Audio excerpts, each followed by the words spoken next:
Winter dusk settles over Willow Creek, Montana, the sky a steel-gray bruise above mountains edged in frost. The main road is nearly empty, just the crunch of snow under tires as Daniel Mercer's battered pickup rolls into town.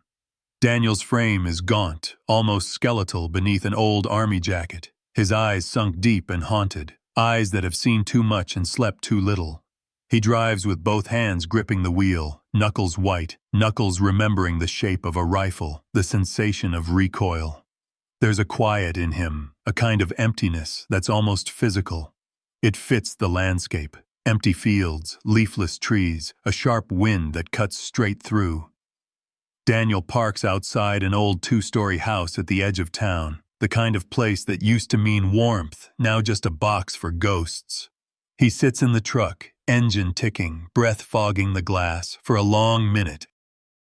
Then he steps out, boots sinking into snow, carrying only a duffel and a shoebox of medals that mean less than nothing now. The key is cold and stiff in the lock, but it turns, and the door swings open onto silence and dust. Inside, the air tastes like memory, gun oil, faded cologne, the echo of someone else's life. Daniel stands in the hallway, staring at a wall covered in photographs. John Ramsey, his best friend, in uniform, arm around a big German shepherd, John grinning. John young and invincible.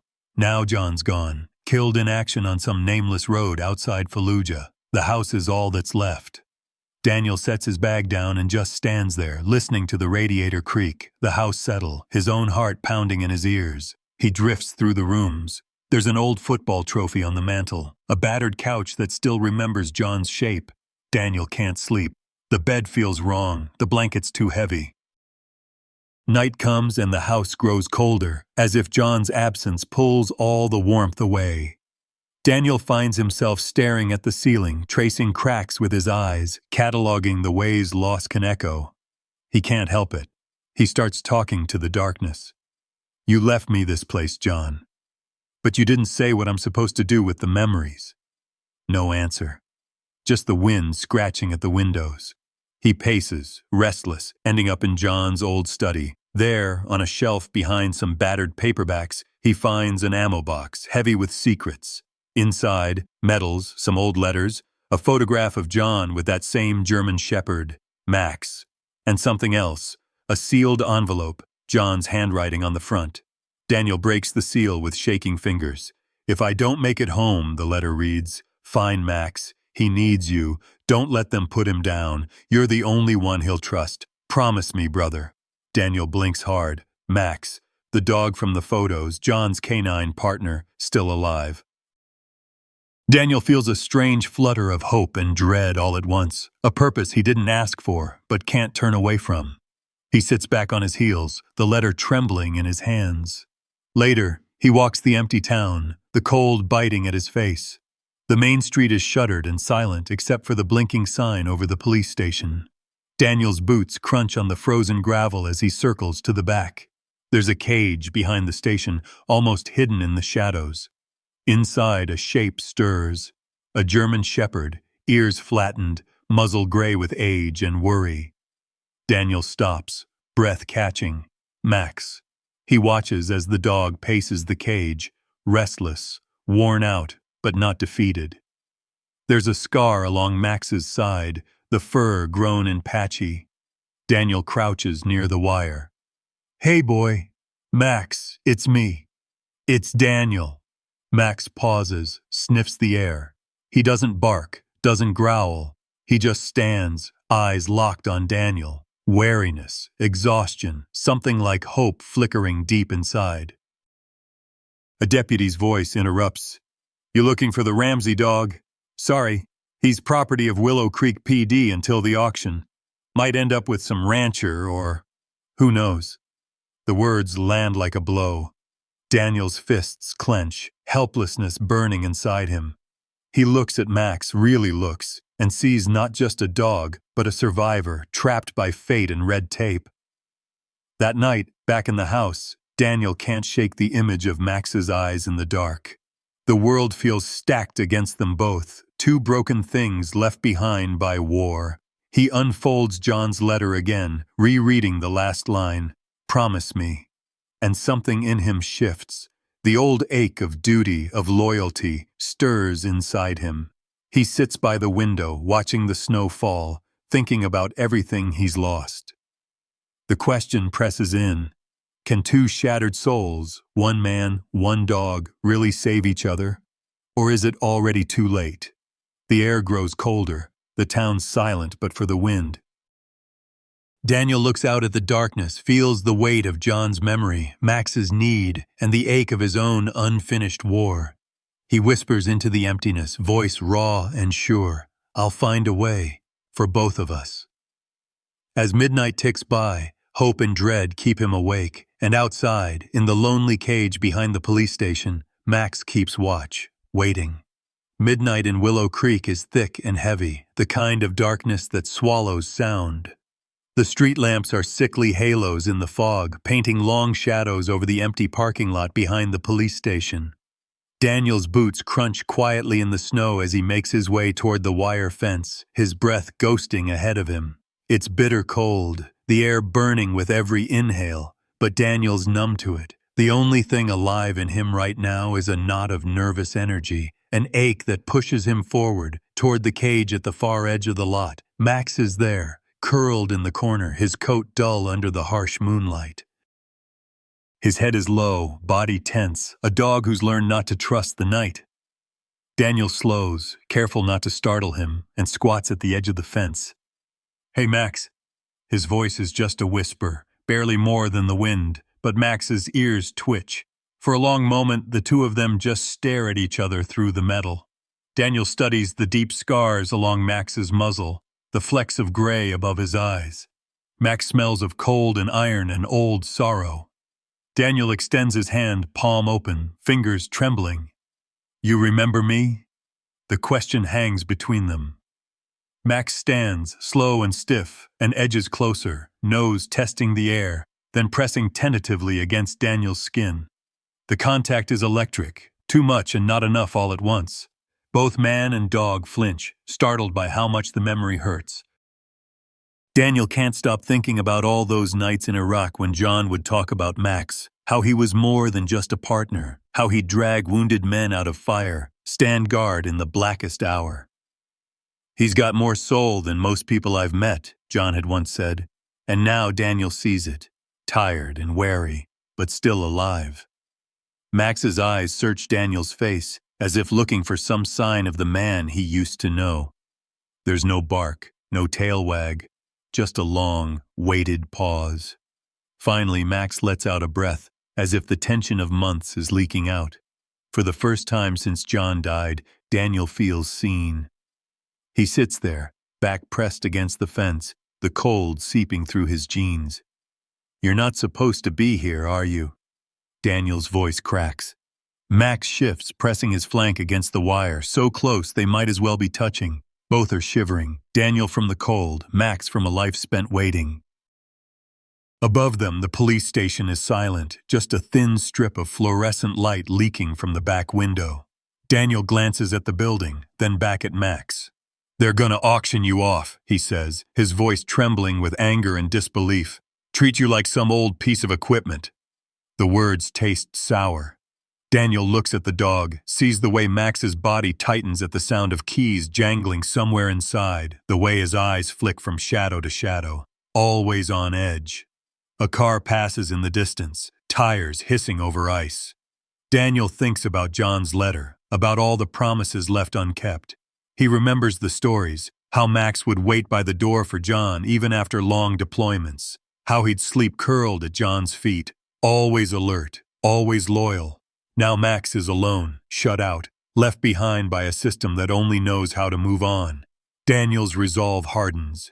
He leans in, voice low. "I swear, I'm not gonna let them take you. You're not just a number, Max." "Not to me." For a second, Max's tail gives a slow, uncertain thump against the ground, a flicker of hope. He sits there for a long while, just listening to Max's breathing, letting it fill the silence. The wind rattles the fence, dusting them both with icy crystals. Daniel thinks of all the nights he spent in the desert, wondering if he'd ever feel human again. Tonight, he wonders if he ever will. but at least he's not alone. After a while, Daniel pulls his coat tighter and stands. He presses his fingers against the cage and Max presses back. It's nothing and everything. He wants to say more, wants to promise Max the world, but the words stick in his throat. Instead, he lets his actions speak. He turns away, heart heavy. He's barely taken 3 steps before he hears a quiet whine. He stops, looks back, and sees Max watching him, eyes bright with something that looks a little like faith. The next day dawns gray and cold. Daniel heads into town, desperate. He asks the clerk at the gas station about Max, hears the same story again and again. He'll be auctioned at the summer fair, happens every year, dogs, horses, old gear, property of the town. Daniel's hands shake as he counts his cash, barely enough to buy a tank of gas, let alone save a life. At the diner, he overhears a group of men talking about the auction. That German shepherd? Probably fetch a good price. Those dogs can smell a mile away. There's laughter, hard, mean laughter, and Daniel feels heat rise in his cheeks. He walks Main Street looking for help, but the people here know him only as the outsider, the war veteran who never really came home. He tries the animal rescue, the sheriff, even the church. All he gets is blank looks, half-hearted shrugs. The world moves on, leaving men and dogs behind. That night, Daniel finds himself back at the fence. He sits in the snow, knees pulled to his chest, staring at Max. The dog sits quietly, eyes fixed on Daniel. No sound, just the steady rise and fall of breath. Daniel leans close, voice soft but fierce. You're not alone anymore, not as long as I'm breathing. Max leans into the fence, eyes closing for a moment. A silent truce, a fragile hope. Inside the house, Daniel paces, mind racing. He pulls out John's letter again, tracing the words with a trembling finger. Find Max. He needs you. The words feel heavier now, urgent. He doesn't know how he'll do it, but he makes a vow. Come hell or high water, he'll save Max. As he drifts off to a restless sleep, Daniel's last thought is of Max, waiting in the dark, hoping for something more than survival. And for the first time since the war, Daniel feels something bloom inside him. A purpose he can't shake, a promise he refuses to break. The odds are impossible, but so is giving up. The Willow Creek Fair is a loud, living thing, sprawling across the snowy field at the edge of town. Strings of colored lights flicker over battered booths and steam curls from food trucks. Laughter and music float on the air, but Daniel Mercer moves through it all like a ghost, numb and invisible, his hands jammed deep in his coat pockets, heart pounding so loud he can barely hear the crowd. Every so often he stops, glancing over his shoulder, feeling eyes on him. The town's judgment, the weight of what he's about to do. The auction block is a makeshift stage, its battered wood slick with melting snow. Just off to the side, in a battered metal cage, Max sits, back straight and dignified despite the chaos swirling around him. He ignores the children's sticky hands poking through the bars, the way people point and whisper. Daniel stands close enough to see the white around Max's eyes, the tiny tremor in his front leg. He wonders how many times Max has been on display for someone else's amusement, how many times he's been left to hope for a friendly face in a sea of strangers. Daniel pulls the envelope from his pocket. $58.32 in crumpled bills and coins, all he has in the world. He weighs it in his palm, feels the sharp edge of despair pressing against his ribs. As the auctioneer starts his patter, voice booming over the PA system, Daniel's stomach twists. He's surrounded by townsfolk, ranchers, a few out-of-towners looking for cheap equipment or maybe a hunting dog. No one looks at him for long. He's the outsider. The soldier with the haunted eyes. He edges toward the front, every step feeling like he's moving through water. His mind flashes. Sand, sirens, John's face laughing in the back of a Humvee, the shriek of incoming shells. His heart pounds, he can't breathe. He presses his fist to his chest, counting each breath, forcing the present to drown out the past. On the stage, Max watches him, ears flicked forward, body still as stone. Daniel can almost feel the thread connecting them, a pull of recognition, of shared survival. He meets Max's gaze and gives the smallest nod. I'm here, I haven't left. Next up, The auctioneer's voice is cheerful, oblivious to the tension. Retired police K9 German Shepherd, trained, loyal, needs a new home. Who'll start the bidding? There's a pause, then a few half-hearted offers. $20, $30. Someone laughs, a low, ugly sound. Daniel steps forward, voice shaky. $58, 32 cents. There's a ripple of amusement through the crowd, someone snorting. You serious? Daniel ignores them, eyes on Max, fingers clutching the envelope so hard the paper tears. Suddenly a figure steps out of the crowd. Vince Harding, slick suit, wolfish smile. Daniel knows the type, the man who owns half the town, whose handshake is a promise and a threat. Vince's eyes are cold, fixed on Max. 75, he calls, voice bored but sharp as broken glass. Max's ears flatten. He shifts in the cage, eyes never leaving Daniel. A second man steps up, older, rough around the edges, heavy hands and haunted eyes. Gerald Bennett. Daniel's heard the stories. Gerald's daughter, Hannah, was a police investigator killed under suspicious circumstances last year. He hasn't been the same since, drinks too much, keeps to himself. Now Gerald's eyes are fixed on Vince, hate simmering beneath the surface. 100, Gerald growls. The crowd hushes. Tension crackles, the auctioneer glancing from face to face. Daniel feels himself shrinking, hope bleeding out of him. He glances at Max, sees the dog's body tense, his eyes wild. As the auctioneer hammers the next bid, a kid shoves a stick through the bars. Max ignores it, but then something strange happens. A low, mournful howl rises from deep in Max's chest, a sound so raw and full of loss that it stops the fair cold. Heads turn. For a moment, everything goes still. Daniel's vision blurs. He remembers that howl, the sound Max made when John died, the sound of a world breaking. For a heartbeat, the laughter dies, the crowd uneasy. A few faces soften. Someone whispers, "Poor dog." But then Vince laughs, sharp and cruel, and raises his bid. Gerald snaps back, bidding higher. Daniel tries to interrupt, voice cracking, but he's drowned out. It's like watching a storm gather, money and spite swirling, Daniel left powerless on the edges. His PTSD claws at him, sweaty palms, tight chest, voices fading in and out. He wants to scream, to make them see that Max isn't just a tool, a prize, a leftover thing to be bought and sold. He's family. He's all Daniel has left. The auctioneer's gavel slams down. Sold! But Daniel doesn't even hear who won. He's back in the sand, in the blood, in the years spent running from ghosts. He staggers away from the crowd, shoulders hunched, fists shaking. A gentle hand steadies him. Gerald Bennett, eyes dark with grief and anger, leans in. "You did your best, son," he says, voice low. "It ain't over." Gerald's gaze flickers to Vince, then back to Daniel. "There's more to this than you know." Daniel nods, swallowing back rage and helplessness. The crowd disperses, the fair's noise surging back, but Daniel stands rooted in place. He looks for Max, sees him being led away by a deputy, ears drooped, tail tucked. The sight carves something out of Daniel, leaves him raw and empty. He catches one last glimpse of Max before the cage is loaded onto a truck, the dog's eyes burning into his, accusing, desperate, and somehow still believing.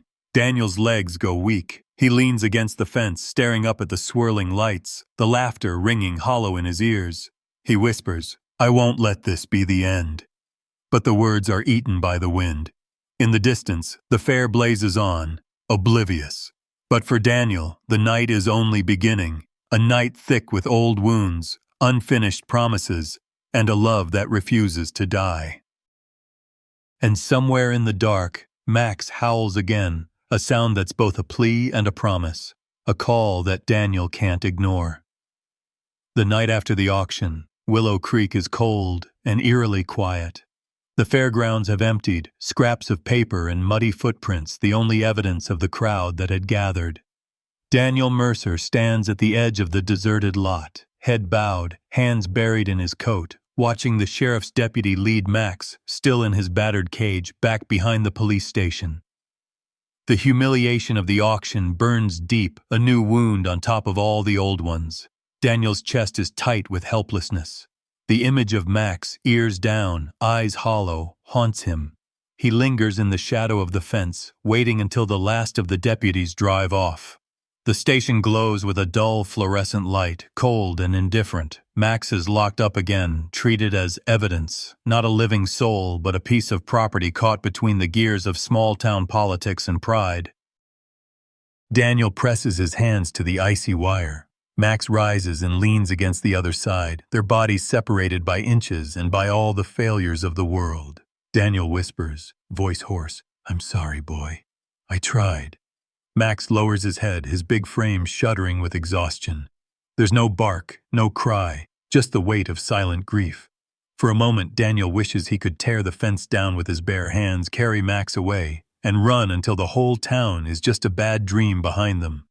But the law here isn't just the badge, it's the judgment of everyone watching. Daniel knows how it feels to be on the outside, the strange veteran, the man people whisper about in diners and hardware stores. He can almost hear them. "Did you see Mercer at the auction? What's he want with that old K9 anyway?" The shame is suffocating. He thinks of John's letter, of the vow he made. He presses his forehead to the cold metal and closes his eyes, remembering the desert, the endless nights he and John talked about coming home, about second chances. "Fine, Max. He needs you." That promise gnaws at Daniel, sharp and relentless. A pickup truck rumbles past, its headlights sweeping across the snow. Daniel stiffens, watches as it slows, then rolls to a stop nearby. Vince Harding gets out, sleek as ever, expensive coat collar turned up against the cold. He leans on the hood, smirking. "Tough break tonight, soldier," Vince calls. "Not everyone can win, I guess." Daniel doesn't answer. Vince strolls closer, the crunch of his boots echoing.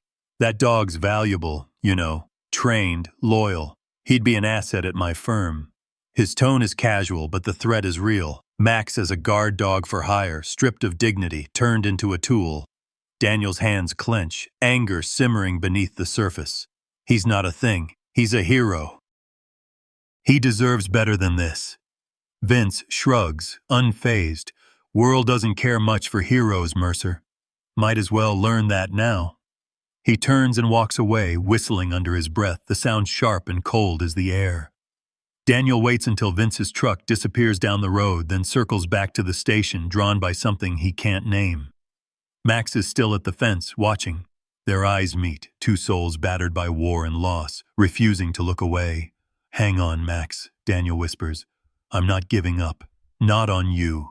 Max presses his side against the wire, as if to say he understands, as if to share his strength. Inside, a storm rages, rage, shame, guilt. Daniel feels the panic clawing at him, the memories of helplessness overseas, the sound of explosions, the crackle of the radio, the endless waiting for orders that never made sense. Now, here in Willow Creek, the war has followed him home, wearing different faces. The night deepens. Daniel finally drags himself home, every step heavy, every breath a struggle. The house is colder than ever, the silence almost unbearable. He paces the dark rooms, replaying every moment of the auction, the smirks, the laughter, the feeling of being invisible. In the kitchen, he pours a glass of water but can't bring himself to drink it. Instead, he stares at the window, watching snow pile up on the porch, feeling further away from hope than ever before. Hours pass. He grabs his coat and heads back out. He can't sleep, can't shake the image of Max alone in the dark. At the fence, he sits in the snow, knees pulled to his chest, staring at the shape of his friend just beyond reach. Memories blur together. John laughing under desert stars, Max barking at the scent of danger, the three of them a team against the world. Now Daniel is alone, Max locked away, John gone forever. It's too much. Sometimes he thinks about just disappearing, letting the cold take him. But something holds him there. Maybe it's the promise, maybe it's the silent strength in Max's eyes, the way the dog refuses to give up, no matter how many times the world tries to break him. Max leans his weight into the fence. Daniel presses his hand through the wire. Their fingers and paw touch, briefly, through cold steel.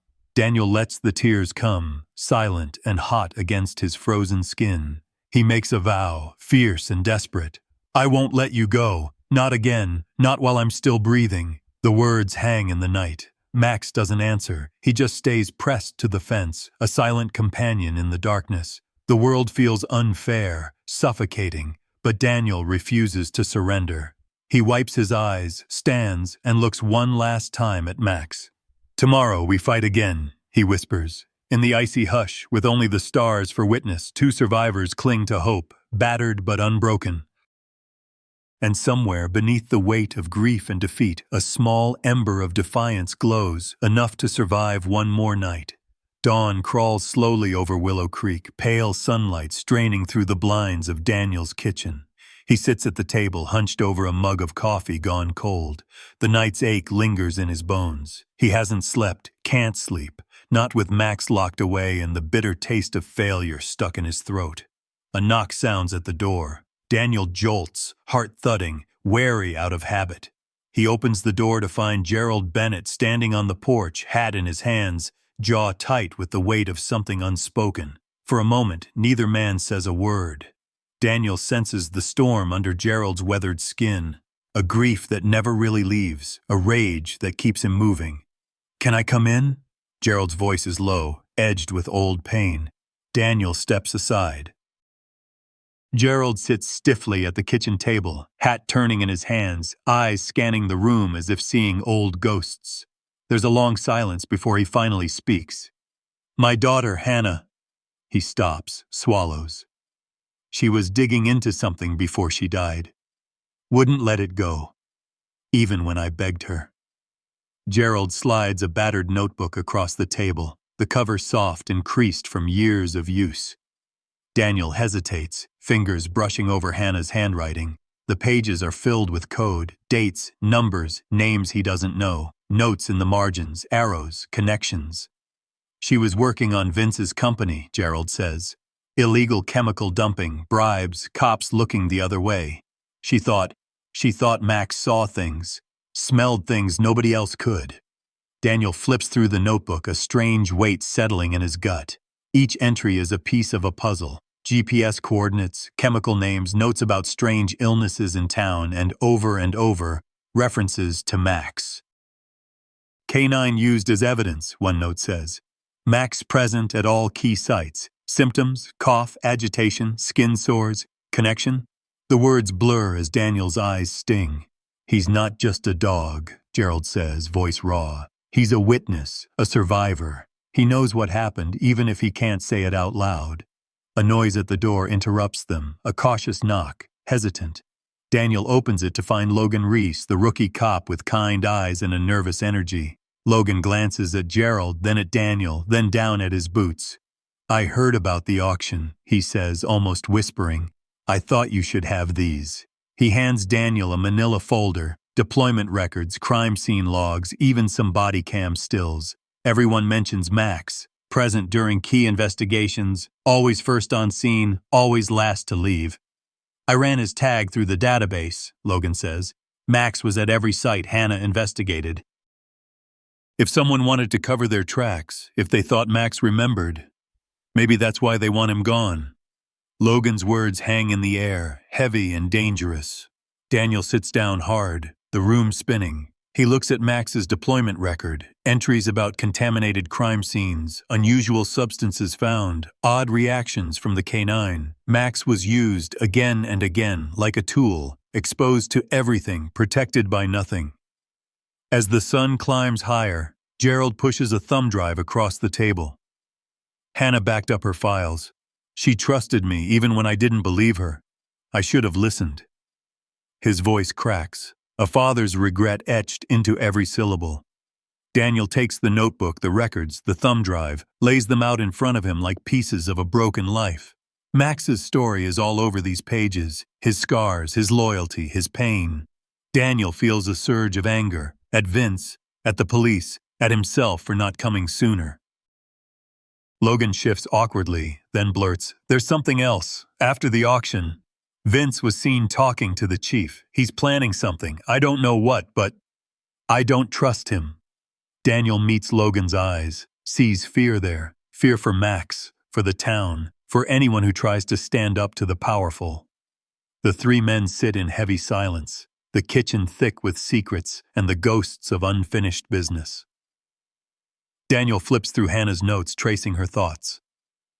Evidence: chemical markers on Max's fur, unexplained illnesses in children near dump sites, missing files. The more he reads, the more the conspiracy takes shape, not just corruption, but something deeply poisonous, rooted in the town's soil. Max, lying quietly at Daniel's feet, lifts his head and licks Daniel's trembling hand. Daniel looks down, eyes meeting the dog's. For a moment, all the paperwork, all the fear, all the hopelessness fades. It's just him and Max, the living, breathing proof that the truth can't be buried forever. Emboldened, Daniel looks up at Gerald and Logan. We're not alone anymore. They want to erase Max because he's the key. We won't let them. He draws in a shaky breath, the promise as much to himself as to the others. This isn't just about a dog. It's about all of us. About what we're willing to fight for, and what we refuse to forget. Gerald nods, eyes wet but resolute. Logan's jaw tightens. He's afraid, but he's in. Together, the three men form a new alliance, bound not just by pain, but by purpose. The day grows brighter outside, but the stakes have never been higher. Daniel gathers the evidence, cradling Hannah's notebook like a lifeline. He kneels beside Max, burying his face in the dog's fur. We're gonna make them listen, he whispers. Max nuzzles him, steady and sure. A survivor, a witness, a living memory. As evening falls, Daniel senses the storm building. The truth is dangerous, and they're all at risk now. But for the first time, hope flickers, fragile, but real. He whispers a silent thanks to John, to Hannah, to Max. Then he rises, squaring his shoulders against the coming fight, ready at last to face the darkness. The next morning, a strange hush settles over Willow Creek. The usual chorus of dogs barking, trucks idling, and birds singing is missing, replaced by an uneasy silence that presses at Daniel's windows. He sits hunched at the table, rereading Hannah's notebook and Logan's files, Max curled at his feet. For the first time in days, Daniel feels a flicker of hope, like maybe, just maybe, they have a shot at the truth. But that hope shatters with a single wordless sound. It's Logan, pounding on the door, panic in his eyes. Daniel, he's gone. Max, he's not in his cage. The lock's broken.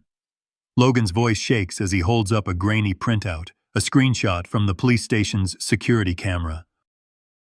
Two men in black jackets, faces obscured by hoods, moving through the shadows, bolt cutters in hand.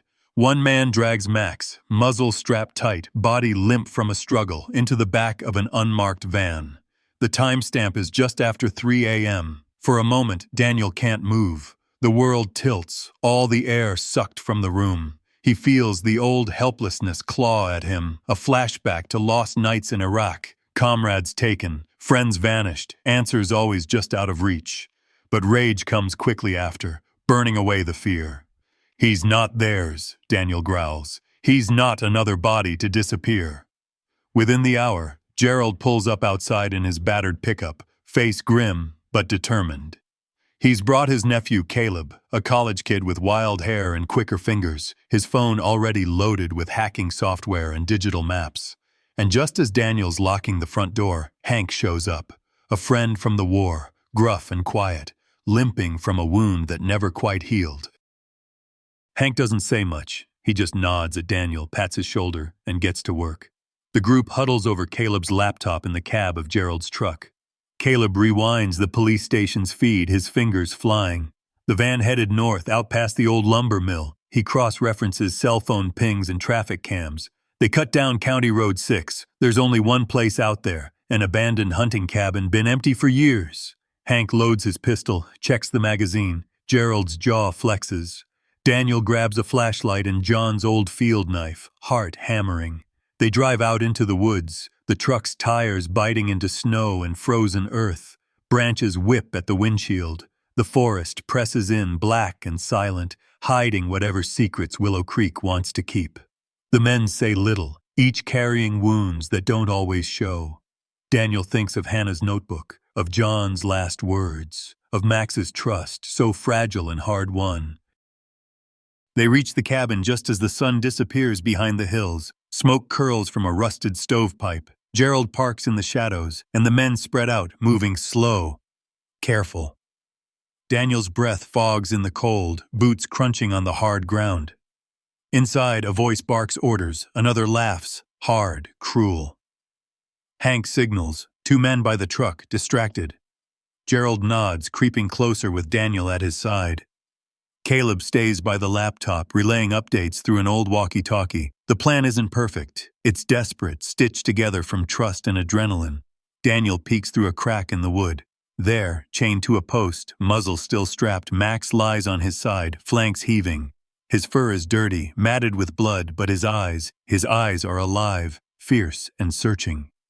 They meet Daniel's, and for a second, something ancient and unbreakable passes between them. Daniel flashes an old command, one John used in the worst firefights. He taps his fist to his heart, then points to the door. "Stay," he mouths. Hank creates a diversion, flinging a rock through a back window. The men inside curse, guns drawn, storming outside. Gerald slips in first, Daniel close behind. The inside of the cabin stinks of sweat and fear. Daniel drops to his knees by Max, cutting the chain with John's knife, hands shaking. "Easy, buddy. I'm here." Max's body trembles, pain and terror fighting for control. Daniel's hand finds his muzzle, gently unbuckles the strap, strokes the dog's battered fur. "Come on, Max," Daniel whispers, voice breaking. "I need you." He tries the old command, voice rough. "Come." For a heartbeat, Max doesn't move. Then, slow, cautious, he rises, staggering to his feet, pressing against Daniel with all the weight of trust and memory. Outside, shouts echo. Caleb yells into the walkie, "Go, now!" Daniel lifts Max, cradling him as best he can, feeling every wound, every beat of that loyal heart. Gerald leads the way, keeping low, Hank covering their retreat with a grim, silent precision. They make it to the truck, slamming the doors just as one of the men in black bursts from the cabin, gun raised. Hank fires a warning shot. Snow explodes at the man's feet. The attackers scatter, and Gerald guns the engine, the old truck fishtailing as it tears back down the icy road. The drive home is a blur of fear and relief. Daniel never lets go of Max, whispering promises. Never again, never alone, never left behind. Caleb wipes sweat from his brow, still shaking. Gerald mutters prayers under his breath. Hank watches the rearview mirror, ever the soldier. Back at Daniel's house, they patch Max's wounds, washing blood from his fur, wrapping him in blankets. The dog's breathing slows, his eyes close, but his paw rests on Daniel's boot, a silent anchor in the storm. Daniel looks at the men around him, each broken, each battered, but all unwilling to surrender. "You saved him," Gerald says softly. Daniel shakes his head. "He saved me first." The room is quiet, heavy with what's still to come. But for tonight, at least, hope is more than just a word. It's alive, curled up in the warmth of a battered, loyal heart, refusing to be lost. Night comes quickly in Montana's winter, shrouding Daniel's old house in shadows and hush. Inside, the kitchen glows with a soft amber light, half warmth, half war room. Max lies on a folded quilt beside the radiator, head resting on Daniel's boot, eyes flicking between the humans as if he knows everything depends on what they do next. His wounds have been cleaned, but every so often his body flinches, muscles tensing at the memory of pain. Daniel strokes Max's fur, each gentle motion a silent promise, never again, never alone. At the kitchen table, Gerald unpacks Hannah's battered notebook, spreading pages out like a map of hidden battles.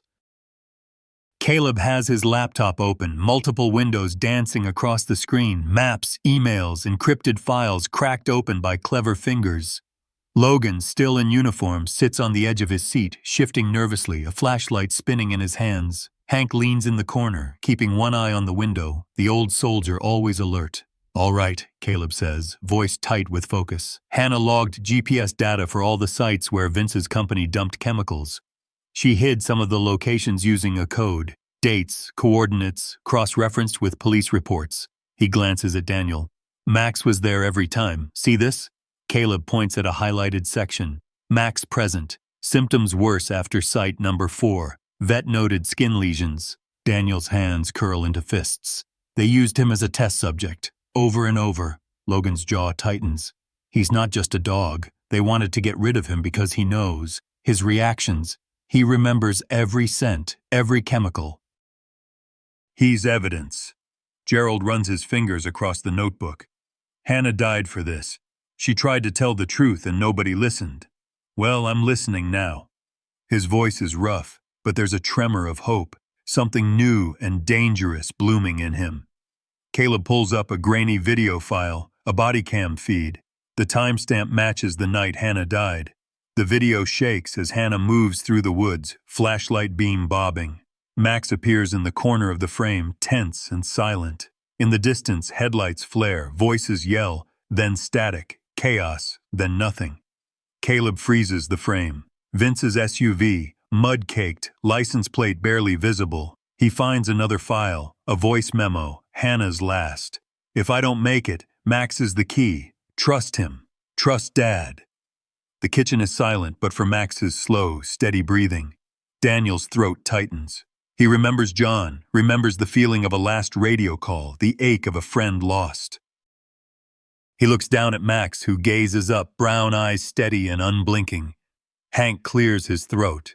We need more hard proof. He glances at Caleb. What about that storage unit? Caleb nods, typing quickly. Hannah wrote about a box buried on Vince's property, samples, records, something nobody wanted found. He finds a map, old blueprints of Vince's storage lot. Here, it's buried just outside the main fence, by the north wall. Daniel stands, the surge of resolve propelling him forward. Let's dig. It's past midnight by the time they reach Vince's property.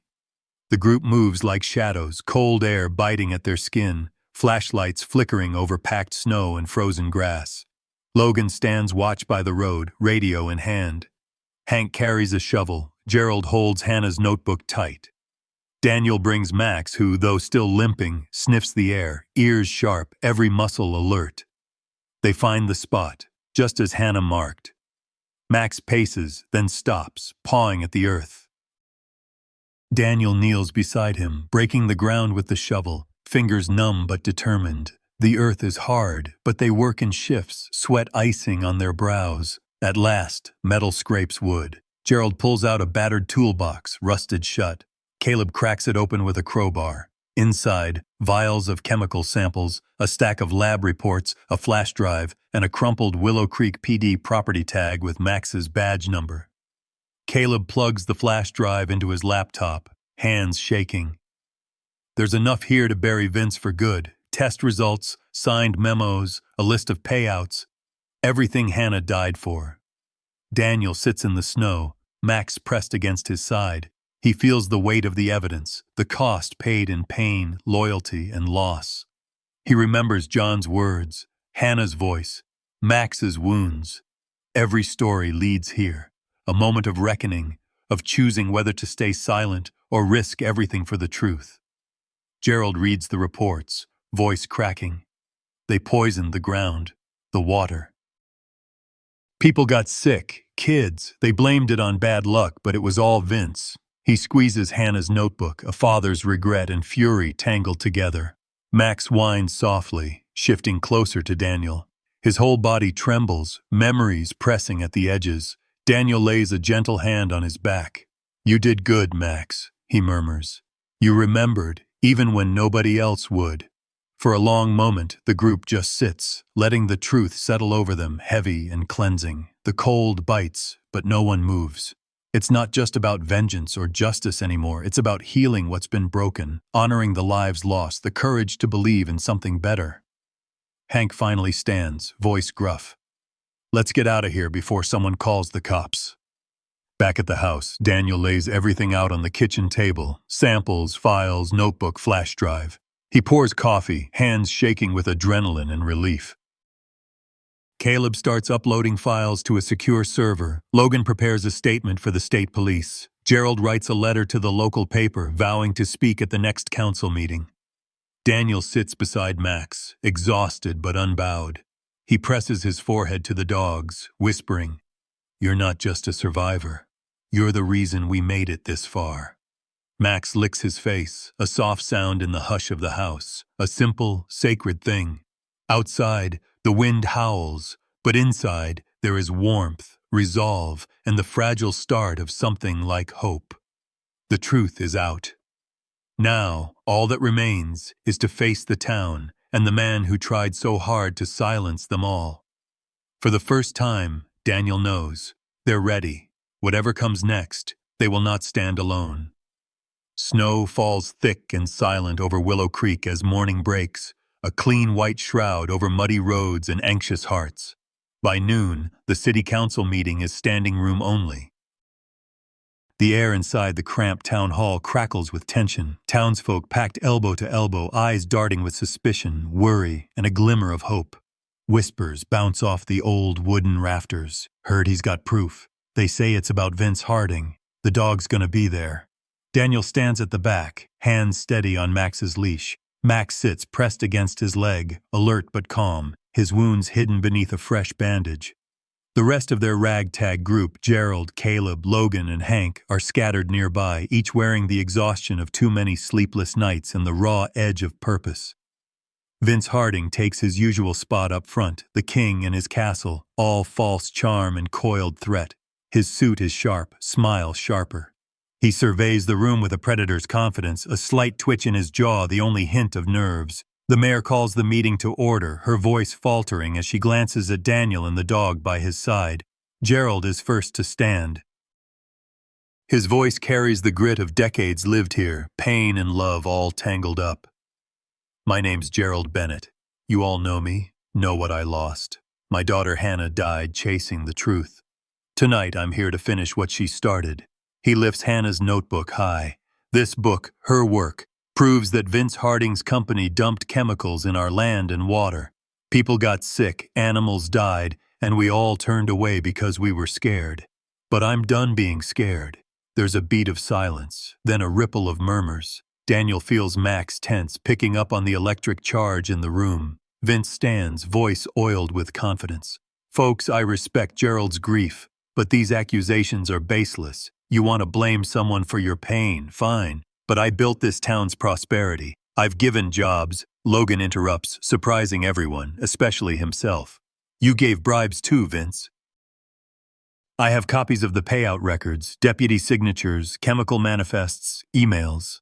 His hand shakes as he flashes a USB drive. We have evidence from the crime scenes and body cam footage. And Max. He was exposed, used as a silent witness. Vince's mask slips.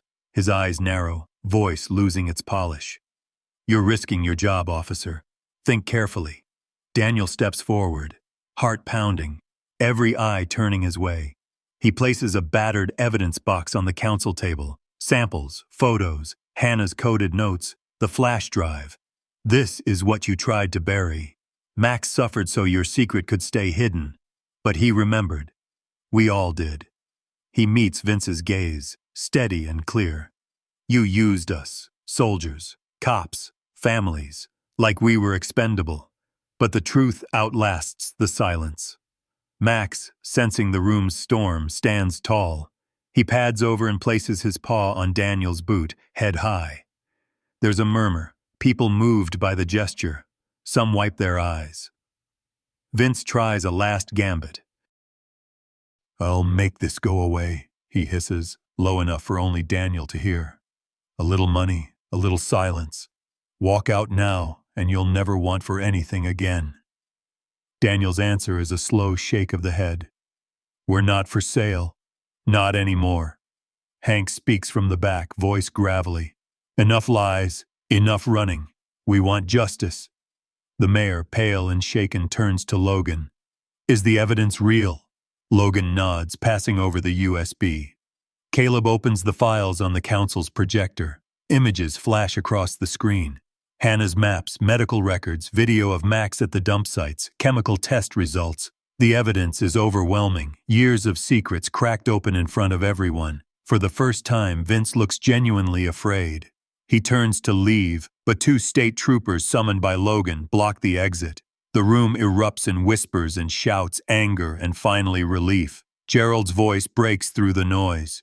This isn't just about punishing one man. It's about fixing what he broke, helping those who suffered, rebuilding our trust. The mayor nods, fighting tears. There will be an investigation. We owe that to Hannah, to Max, to everyone here. Daniel lets out a shaky breath. For a moment, the weight he's carried since the war, since John's death, since Max was caged, lifts just enough for hope to seep in. He looks down at Max, who sits with his head high, scars shining under the harsh lights, unbowed. Logan, eyes red, shakes Daniel's hand. You did it. We all did. Vince, handcuffed and silent, is led away.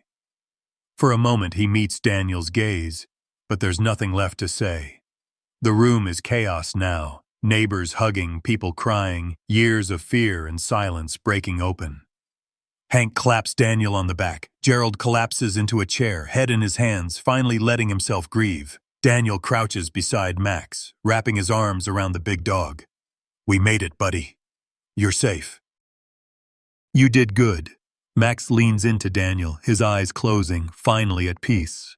Later, as the meeting disperses and the snow keeps falling, Daniel stands outside the hall looking up at the night sky. For the first time in a long while, he breathes without pain. He feels John's presence in the hush, Hannah's courage in the cold air, and Max's steady heartbeat beside him. Justice isn't a finish line, it's a beginning. The scars will never fully fade, but tonight, something new grows in their place, the fragile, fierce promise of healing. And as Daniel and Max walk home together, the whole town behind them, the world feels just a little less broken. After the night of the council meeting, Willow Creek feels changed, as if a weight has lifted from the frozen ground. Snow still dusts the rooftops, but the air is different, lighter, raw, crackling with possibility. For the first time in years, people look each other in the eye. Whispers of Vince Harding's arrest and the evidence revealed spread through town like wildfire, breaking old silences and forcing long-held secrets into daylight. For Daniel, the days blur into one another, a mixture of exhaustion and relief, as if his bones can finally unclench after carrying a war no one else could see. He wakes before dawn each morning, not to nightmares, but to the quiet sound of Max breathing at the foot of his bed. Sometimes, in the stillness, Daniel lays a hand on the dog's flank, grounding himself in the rhythm of life moving forward. Vince's trial is set for spring, but already the town is transforming. Neighbors who once crossed the street to avoid each other now gather on porches and in cafes, voices low but hopeful. People talk about what happened, about Hannah, about the poison in the water, about how close they all came to losing everything. One morning, Daniel stands on the porch of John's old farmhouse, his house now, watching the pale sun creep across a field glazed with frost. He hears the crunch of tires on gravel and turns to see Gerald's truck pull up, bed loaded with lumber and bags of dog food. Gerald climbs out slowly, shoulders still heavy with grief, but his eyes clearer than they've been in years. You ready? Gerald calls, slamming the door. We've got work to do. Daniel nods. Words spread after the council meeting. Daniel Mercer was starting something new, something different. A rehab sanctuary for veterans and rescue dogs. Eagle Hollow, he named it, after the old eagle's nest. John and he used to talk about building in Iraq, someplace safe and high, a place for broken things to mend. The first group of veterans arrives within the week, each one carrying scars, some visible, some not. Inside, Caleb is setting up a battered desktop, wiring in a security system and a new internet line. Logan, still with the police but now with a reputation for honesty, helps haul in cots and blankets. Hank patches holes in the barn's roof, humming under his breath. Everyone works, the rhythm steady and unhurried. Max weaves between the men, his limp less pronounced each day. Sometimes he stops to rest beside a newcomer, a Marine who stares at the ground, or an Army medic whose hands won't stop shaking. Max simply sits, pressing his side against theirs, anchoring them with the weight of presence. His badge now hangs on the wall beside Hannah's notebook and John's medals, a small shrine to endurance and grace. As winter thaws, the land comes alive. Daniel oversees everything but never alone. Gerald brings coffee and advice. Logan checks in after each shift. Caleb makes sure the books balance, and Hank always shows up when things are hardest. The sanctuary fills with the sounds of new beginnings, hammers striking nails, dogs barking in the yard, laughter that surprises everyone, even themselves. One afternoon, Daniel finds himself walking the fence line, Max at his side. They stop at the hilltop where the view runs out for miles, mountains blue and endless, sky awash of gold and lavender. Daniel breathes deep, cold air burning his lungs in the best way. "We made it, buddy," he says, voice thick. "We're still here." Max leans against Daniel, eyes closed, the scars on his muzzle softening with age and peace. Daniel feels something in himself loosen, a forgiveness he didn't know he was waiting for. But not all wounds heal clean. Some nights, one of the veterans wakes up shouting, eyes wild. Daniel sits with them on the porch, listening as their words spill out, rough and broken. Sometimes it's enough just to know someone else understands. Sometimes Max pads over, resting his head in a trembling lap, silent and steady as the dawn. The community begins to notice. A teacher brings her class to visit the dogs, telling the story of Max and Hannah. The local doctor starts a support group for those still suffering from the tainted water. A woman whose son died overseas donates a bench for the garden, carved with his name and Max's. Each act, each memory, is a small repair to the fabric of the town. Gerald stands before a crowd at the county fairgrounds, holding Hannah's notebook. Justice is more than seeing a man in handcuffs. It's about what we build from the pain. We let ourselves be broken, but we can make something new. His voice is unsteady, but strong. Logan, now promoted, speaks at a regional training for police. Don't let fear or comfort keep you silent. Sometimes the best thing you can do is listen to the evidence, to the ones nobody else believes. Eagle Hollow flourishes, not because it's perfect, but because everyone there knows what it means to be lost and to be found. Veterans learn to care for the dogs, and in turn, the dogs teach them trust. There are hard days, setbacks, relapses, memories that refuse to fade. But there are also bright moments. A man laughing for the first time in years, a dog sleeping without flinching, a letter from a child thanking Max for being brave. Daniel sits on the porch one evening as the sun slips behind the mountains, Max at his feet, a mug of coffee warming his hands. He looks out at the sanctuary, the life built from ruin and resolve. He feels John's spirit in the quiet, Hannah's courage in every hard-won smile. He knows the work will never be done, not really, but for the first time he's okay with that. Justice, he realizes, isn't just a verdict or a headline. It's the slow, stubborn work of healing, of believing that scars can be more than reminders of pain. They can be the beginning of something that lasts, something that matters. Max nudges Daniel's hand, tail thumping once, then twice. Daniel smiles, rubbing the old dog's ears. "We did good, huh?" In the hush of twilight, Eagle Hollow breathes. Healing takes root in the cold Montana earth, and Daniel finally allows himself to hope. Not just for himself or for Max, but for everyone who calls this battered place home. Spring arrives quietly in Willow Creek, a gentle thaw that coaxes green from stubborn ground. Crocuses push through last year's leaves. The fields beyond Eagle Hollow shimmer with the first blush of wild grass. In the mornings, the sky opens wide, full of birdsong and the kind of light that promises the world can change. Daniel wakes early now, no longer from nightmares but from habit and peace. He sits on the front porch of the old farmhouse with a mug of coffee in hand, Max dozing at his feet. The sun rises behind the mountains, golden and slow. Each morning, the world feels a little softer, a little more possible. There is pain, always, and memory, but it no longer defines the day. Max is older now. The winter was hard on him, his limp more pronounced, the gray on his muzzle deepening. He moves slowly, but with the dignity of a survivor who's learned that comfort is earned, not given. He spends his days patrolling Eagle Hollow, checking the barns, greeting newcomers, lying quietly beside anxious veterans who can't find words for their grief. His mere presence is balm. Daniel keeps to his routines. He works in the gardens, helps new arrivals settle, listens more than he speaks. Eagle Hollow has become a haven for those seeking a second chance, soldiers, stray dogs, and townsfolk in need of rest. Every scar here tells a story, and every story is met with respect, never pity. One crisp morning, a young veteran arrives. He is gaunt, shoulders hunched, duffel bag clutched in white-knuckled hands. He stands at the gate, uncertain, scanning the yard as if looking for an escape. Daniel walks to meet him, introducing himself with quiet warmth. "You're safe here. Take your time." The young man nods but does not speak, his eyes fixed on the ground. Max rises, shaky but determined, and pads across the porch. He approaches the newcomer, sniffs the air, then sits down beside him with a slow, deliberate thump. For a moment, nothing happens.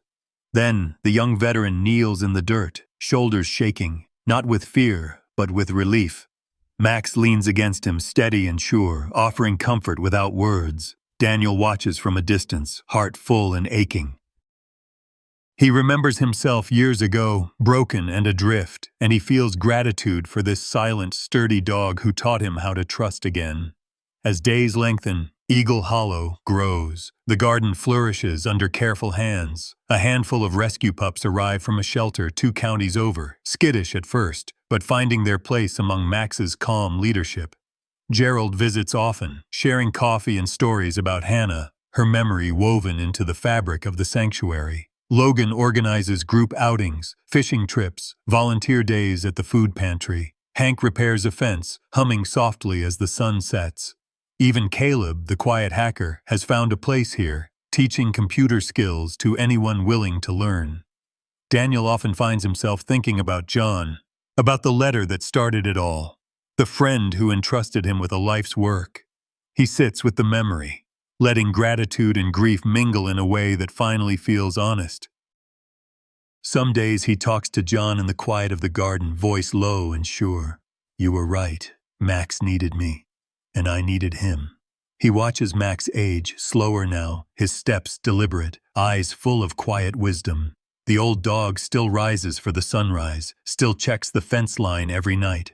He has become the soul of Eagle Hollow, the proof that healing is possible, not by erasing scars, but by wearing them with pride. One golden afternoon, Daniel and Max sit together on the porch, listening to laughter from the yard. The young veteran from before, now smiling, shoulders relaxed, tosses a ball to a puppy. A gentle breeze stirs the chimes above the door. Daniel looks at Max, who gazes back with serene, steady eyes. "Thank you, old friend," Daniel whispers, the words thick with everything he cannot say. Max's tail gives a soft thump, no theatrics, just a quiet acknowledgement between 2 souls who have saved each other more times than they can count. As dusk falls, Daniel sits alone for a while, reflecting on everything they've built. The farm, once a place of silence and ghosts, now pulses with life. Wounded men and women find meaning in the work. Broken dogs learn to trust. A whole town remembers how to be brave. The pain of the past does not vanish, but it becomes lighter, shared among many hearts, transformed into purpose. He thinks about legacy, not medals or headlines, but the slow, persistent work of mending.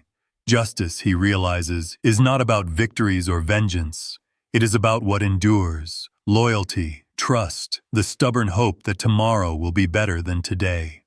Later that night, Daniel sits on the porch, Max pressed close, both watching fireflies blink in the meadow. He feels John's presence in the hush, Hannah's courage in the stars overhead, and the steady heartbeat of the dog beside him, proof that love, given time, can outlast even the deepest pain. As another car pulls into the drive, a stranger seeking help, a dog needing shelter, a veteran with nowhere else to go, Daniel rises to greet them, Max at his side, limping but undaunted. This is how the story ends, and how it begins again. With an open door, a soft word, and the living promise that no one has to heal alone. The truest legacy is not what we achieve for ourselves, but the hope and healing we pass on to others. Trauma may linger, but with loyalty, compassion, and courage we build a life worth living, for ourselves and all those who come after. As the last light fades, Daniel looks down at Max, once a broken warrior, now the heart of a sanctuary. They share a look, a peace, and an unspoken understanding, and in that golden silence, Eagle Hollow glows, forever marked by hope, love, and the enduring bond between a man and his dog.